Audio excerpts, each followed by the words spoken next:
times 19 factorial because 19 factorial is because 21 factorial is 21 times 20 times 19 times 18 times etc. But then after 19 we can see it's just going to be 19 onwards, so we can make that as 19 factorial and then over 19 factorial. So we can see that these two are equal and we can just cross them out. So the answer is just going to be 21 times 20, which I believe is going to be 420. Yeah. Moving on. It's important to remember the approximate values of some irrational numbers. Write down some digits. Okay, so pi is just going to be, yes, Tanav, you have a question? I still can't understand how to evaluate factorials. Okay, so basically, I said a factorial is just going to be like if you had, let's look at 5 factorial. 5 factorial is going to be 5, 4 times 5 times 4 times 3 times 2 times 1. So basically, all you do is you take the number before the exclamation point and multiply it by every digit down one less than it until you get to 1, right? Does that make sense? Yeah, that makes sense. Thank you. So over So for here, ha so basically 5 factorial would just be that all of that multiplied. So yeah, that would just be my number. yeah. And then over Okay. here, what I did over here would be the same as if I just did 5 times 4 factorial, because if you look right here, what is this? Ignoring the 5, what is this going to be right here? Oh, wait, are you asking me to evaluate it? Yeah, no, I'm just asking you like what this like looks like to you right here. This box of numbers. Numbers. No, it's 4 times 3 times 2 times 1, which is just gonna be 4 factorial, like right here, which is what I did up here. Oh, So yeah, okay. it's basically a factorial is just gonna be the number you get when you multiply the number before the exclamation point by every number one less than it until you get to 1. Okay, thank you. All right, and these irrational numbers. So really, you're not gonna like need to know these approximations, but it's good to know that pi is around 3.14159, but I'm not gonna write that out. And then e is gonna be 2.71828, and then square root of 2, I believe, is 1 point. Is it 1 point? Not 8. 414. Oh, 4 and 4. Thank you, Kevin. 414. But yeah, you're never gonna need to know the approximation of square root of 2. That's not really gonna be something they ask you. Um, Akil, did you have a question? Yes. Will E always be that in E, any situation? e in the concept of math is always going to be approximately 2.71828. Yes, it's known as the Euler's number. However, if you went into like science, E could be energy, but not the lowercase e usually. But in this case, E is always going to be that number. Okay. Yeah, and also just don't confuse E with the variable E. Like the number E is always 2.71828, stuff like that. But obviously E could be a variable. You just have to make sure that you know whether it's a variable or a number. Okay.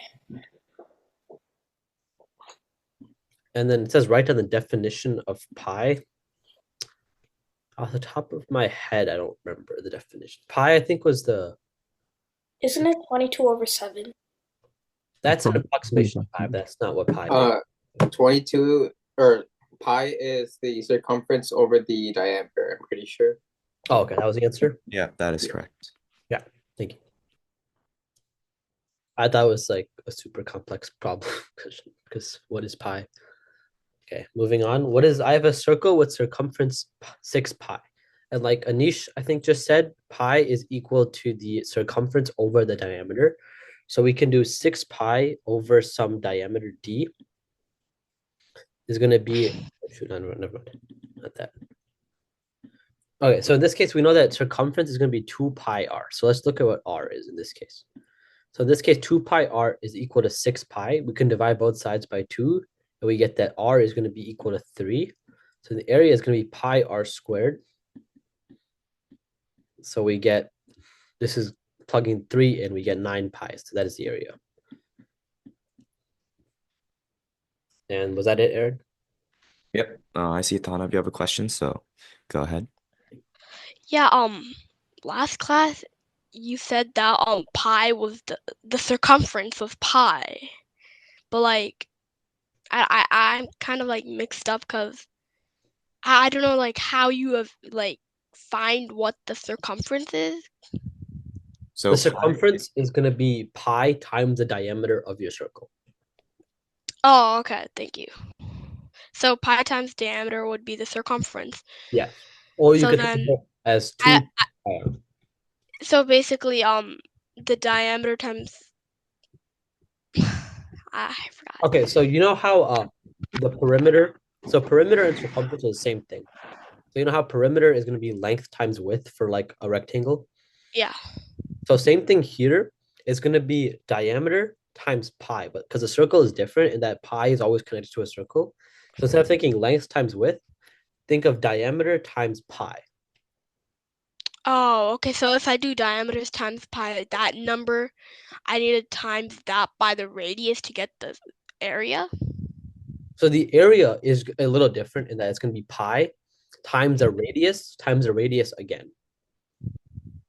Pi times radius squared. Yeah, that's what it is.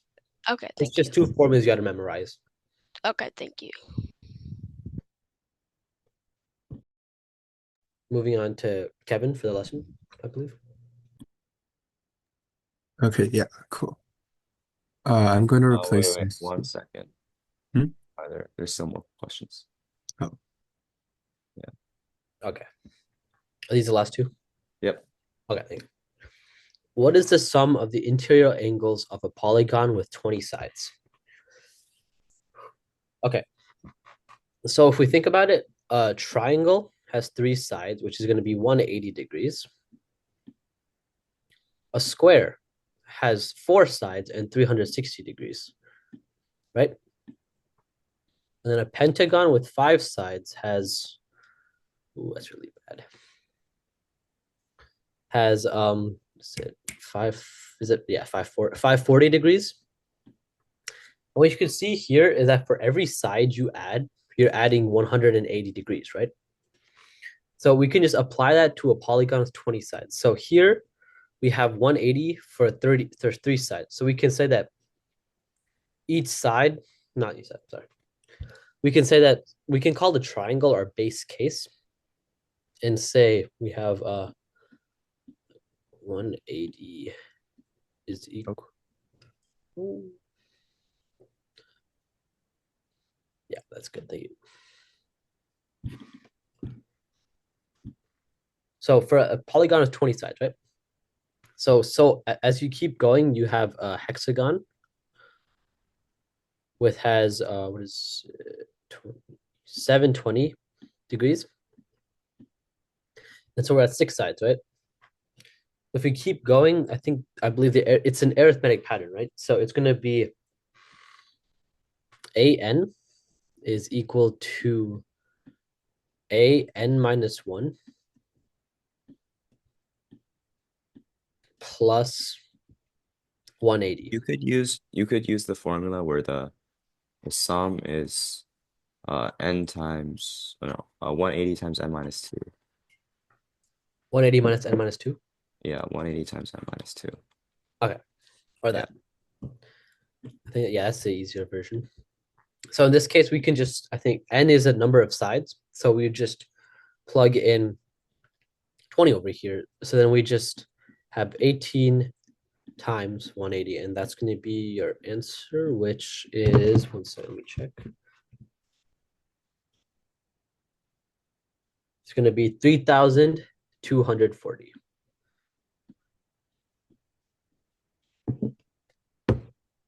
Okay, and now on to the last. Akil had a question, so go ahead. Oh, okay, I didn't see that. Oh, since like a pentagon has 5 sides and 20 is divisible by 5, can we just do 570 times 4? Well, no, because as you see here, if we did that over here, if we multiply 540 times 4, we wouldn't get this number, right? Because this is a linear pattern which keeps increasing based on number of sides. Like if you looked here, right? You have 3 sides over here and 6 sides over here. If I multiply 3 times 2, it'd be 360 instead of 720. Because it's multiplying by 180 every time. It's not like a uniform. It's uniform, but it's dependent more on the sides and this 180 constant than it is on like comparisons between each other. Because as you can see right here, this answer is not the same as if you multiplied this by 4 or this by 5. Okay.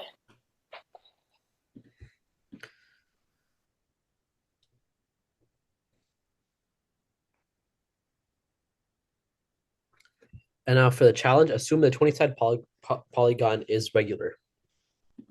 So we already know that the sum of the interior angles here is 3240. And since it's regular, all the sides and interior angles are going to be the same. So we can just simply divide this by 6. So this is going to be 560 degrees for each angle. So this one's pretty easy because it's given that it's regular. We can just divide it by number. Oh wait, never mind. It's not that. Sorry. Divide this by 20, not 6. So what is that? So this would be 162 degrees. So we have to just see that since it's regular, each thing is going to be the same. So we can just divide it by the number of angles apart. Yeah, that's it. Look at the chat. Right. Thank you for the wonderful explanations. Let's go ahead and get into the lecture now. So if you haven't already, feel free to turn in your homework for it to be graded in Google Classroom. Yeah. Let me stop my share.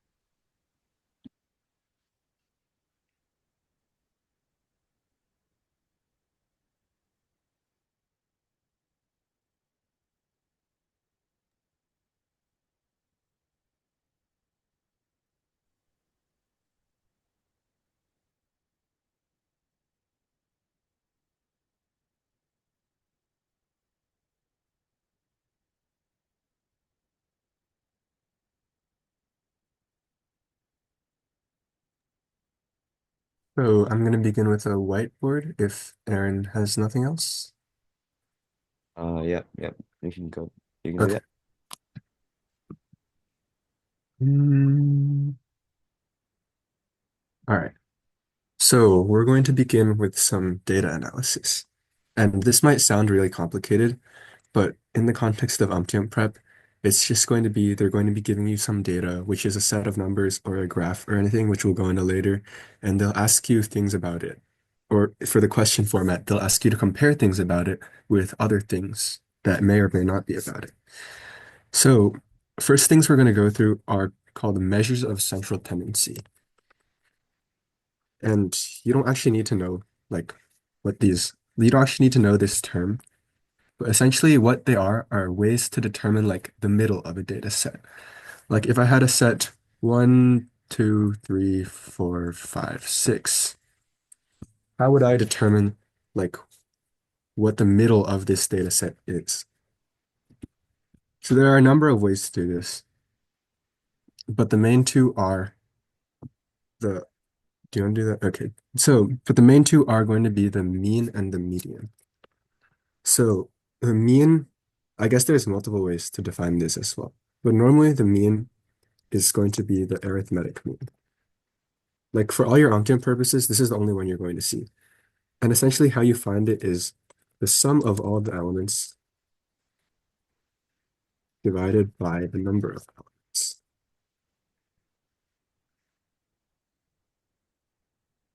Right? So this is also called an average.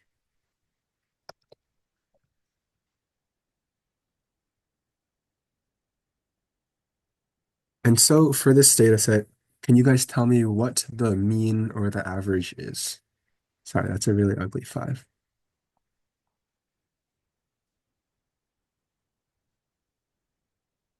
go ahead and put your answer in the chat if you figure it out. So for this 1, 2, 3, 4, 5, 6, what would be the average or the mean?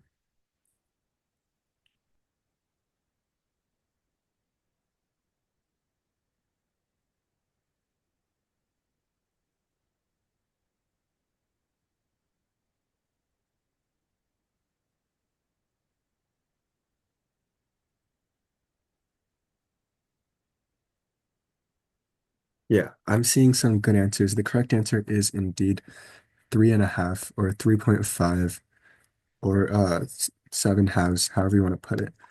And how you would do this is you would just add them all up. So 1 plus 2 plus 3 plus 4 plus 5 plus 6, and you would divide that by 6. So the top is the sum. You can find that it's 21 just by adding, and the denominator is 6. And this simplifies to 7 over 2, which is 3 halves. No, not 3 halves, 3.5. My bad, guys. But yeah, this is the first way to do it.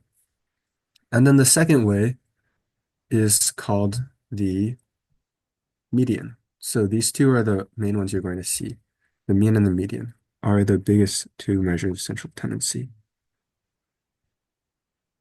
Honestly, I don't even know if there's any other ones. But median, the point where 50% of values are greater, or okay, I guess 50% is kind of weak, where half the values are greater and half the values are less. So this is a median. See if I can move my cursor down.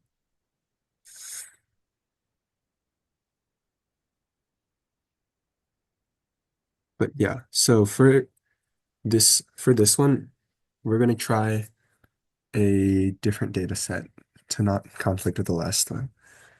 But yeah, Aaron is right in the chat. There's the there are a lot of means. Harmonic mean, geometric mean, quotient mean, but you'll need none of that for UMTYMP. And you probably won't even see it in UMTYMP. You'll run into it if you do like competition math. So like math counts or AMC. But yeah. So we're gonna try a different data set. We're gonna go 1, 4, 5, 7, 9, 11, 17. So does anybody know what the median of this is?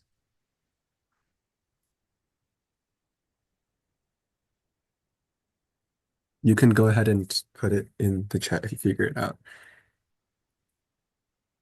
Yeah, I see a lot of you got the answer very quickly. So you might have learned this in school already because they do teach this, I'm pretty sure. And the way you probably learned it is to cross out the top, cross out the bottom, cross out the top, cross out the bottom, cross out the top, cross out the bottom. And this is a valid way to find the median. So the answer is 7. And the reasoning for this is because 3 of the values are greater and 3 of the values are less. So it's like the halfway point of the data set.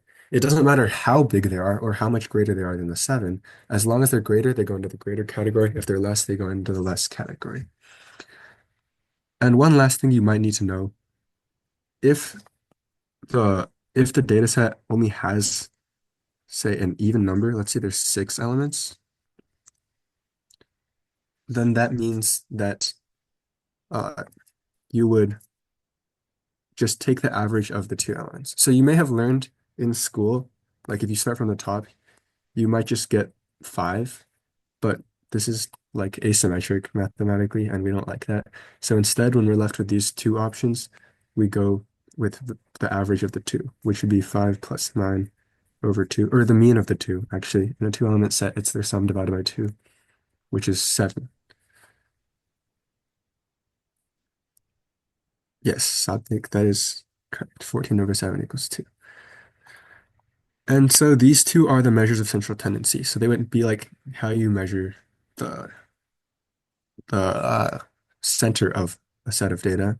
So now we're going to go with the first question. We're going to go with the first UMTYP style question here, which is going to be with the data set 2, 2, 3. Let me erase that. 2, 2, 3, 5, 8, 20. And then for the two options, we're going to have mean and the median of the data set. So please give your answer A, B, C, or D as an UMTYMP style.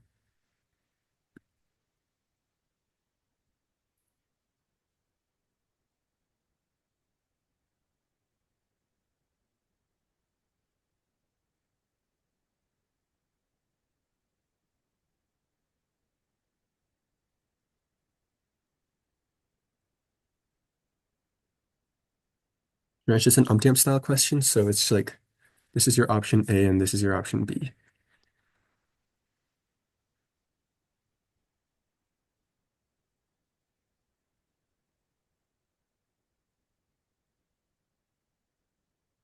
I see a lot of B's in chat. I hope you guys aren't just going with what the majority is saying, because the correct answer to this is actually A. So how would we do this question? We would first find out which of the questions, or which we would first want to find out the value of these two measures of central tendency, right? So the median is usually quicker. We just begin by crossing out the top and bottom, and we see we're left with these two in the middle.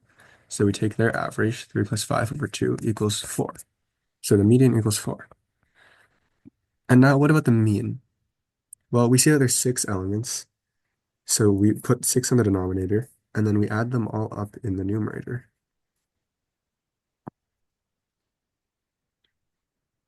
And here we should get, I believe, 40 over 6. Is that right? Yeah.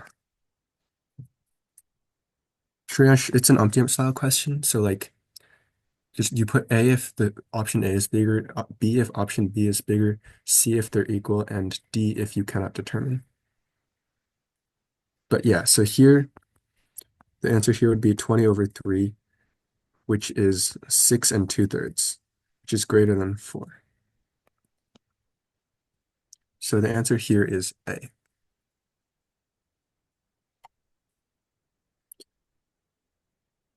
And so yeah, that's going to conclude our measures of central tendency. There are a few other measurements of a data set that you'll need. So we're now going to go over the mode and the range. So the mode is pretty simple. It's just the value that occurs the most frequently in a set of data. So if we take our example 2, 2, 3, 5, 8, 20 from above, the mode is, hold on, I'll write a definition here.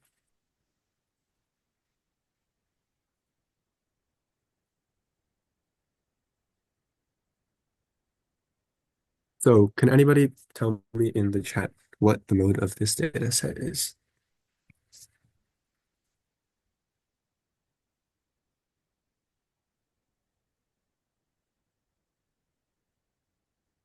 Yeah, this one is pretty quick.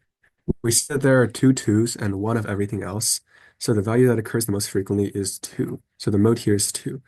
In some data sets, you're going to see that there is no unique mode.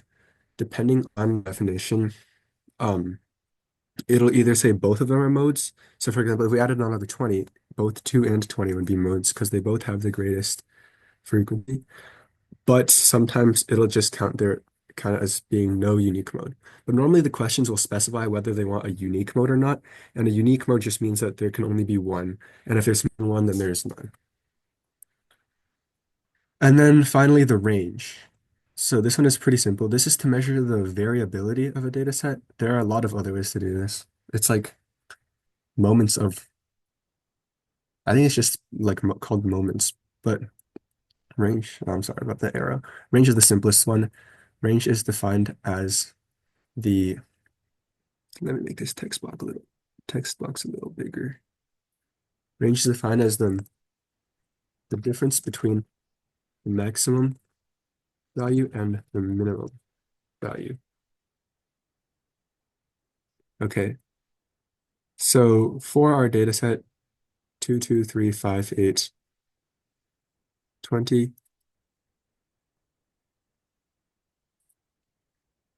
can anybody tell me what the range is? Just drop your answer in the chat.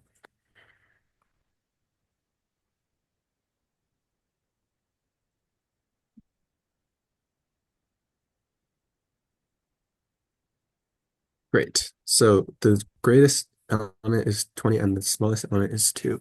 So the range is indeed 20 minus 2, which is 18. And then one last important thing to focus on in data analysis is that, like, for all the examples I've given you, I've had the lists ordered, but sometimes they'll just give you them in a random order, especially if it's like test scores.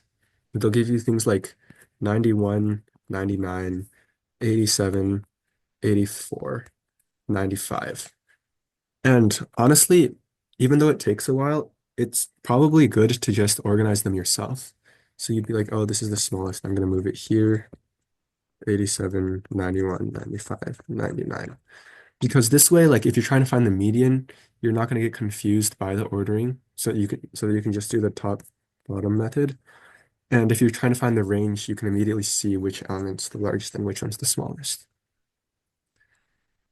So I'm going to do a slightly more difficult question here involving data analysis. So I actually have to type this one out. Does anybody want a name to be used at all? A normal name? I can give this person any name. Let's do Bob. Bob? Okay. Bob earned an 87, 85, 94, 92, and a 91 on his first 5 quizzes. What is the minimum? Okay, this is not going down. Whoa, my text box disappeared. Let me rewrite that real quick. Bob earned a 87, 85.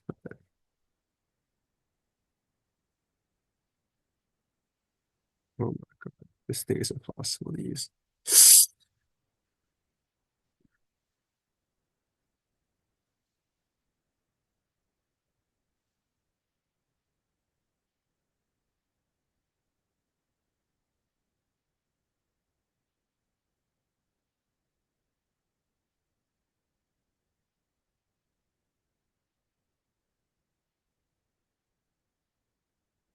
Okay, great. Bob did this. And now for our 2 options. Guys, stop drawing on the screen, please.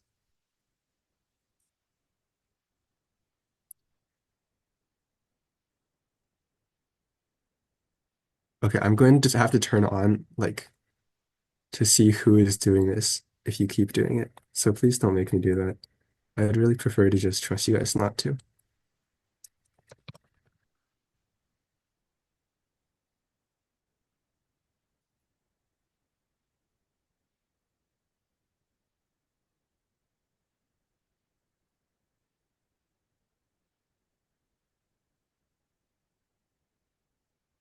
And then for your 2 options,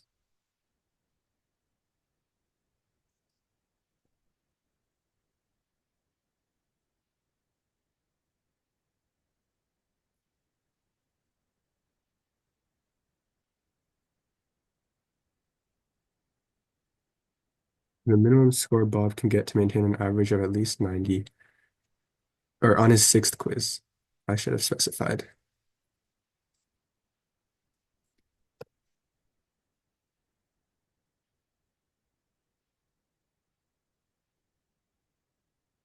And 90. So go ahead and try to solve this.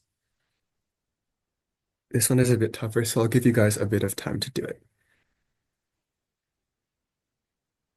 But if you've got it, feel free to drop your answer in the chat.